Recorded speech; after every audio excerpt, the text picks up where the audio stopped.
Let's look now at sacred space and some of the qualities that adhere to those.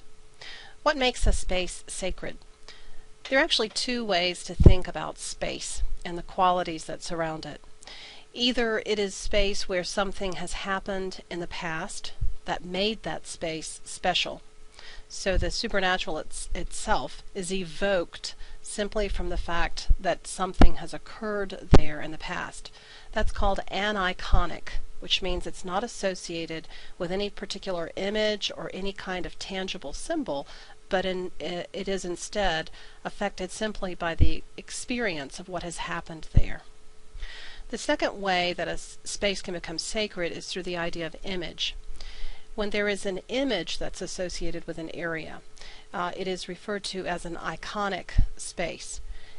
In an iconic space, or an area that is defined by its image, either the space has a certain form that makes it sacred, it suggests the sacred, or it contains sacred elements. So it isn't necessarily what has happened there, but the space itself is sacred by nature.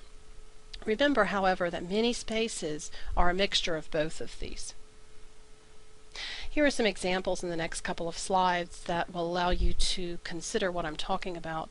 Many national symbols, in our case the White House, the Washington Monument, many of the Smithsonian galleries, the Liberty Bell, these are sacred national or civic places.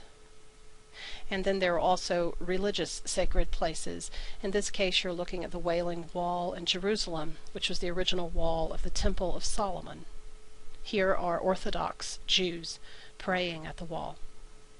And in fact, before I leave this slide, let me point out that one of the characteristics of using the Wailing Wall is that you put prayers on little bits of paper and insert them into the wall. So all of the little white areas that you see on this wall are actually those prayers. Some sacred places are pre-existing, others are intentionally created, and that's part of what we've just discussed. Pre-existing places are found, and I put that in quotes because depending on the cultural group, they find certain things that are meaningful within that cultural approach. Many pre-existing sacred places are things such as mountains or volcanic areas. Rivers are often considered sacred, and even climatic elements such as thunder and lightning.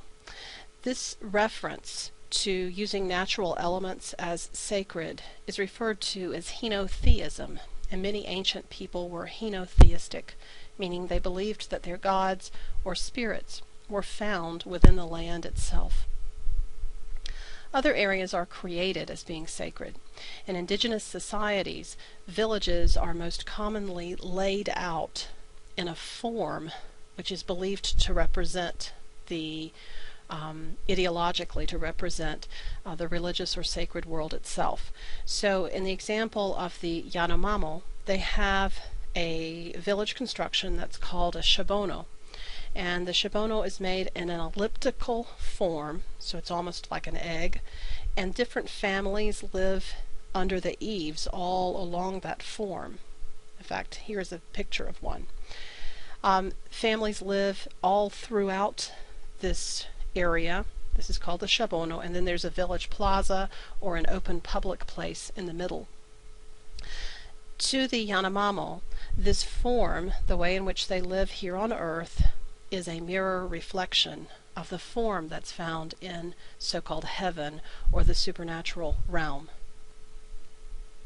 Here are some pre-existing sacred spaces.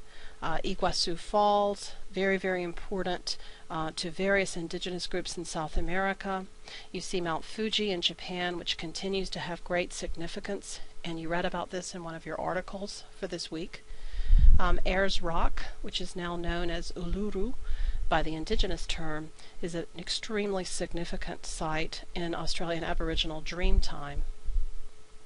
Created sacred spaces include such things as any kind of church or temple space is usually considered a sacred area, and the Blue Mosque in Turkey is an example of an Islamic site.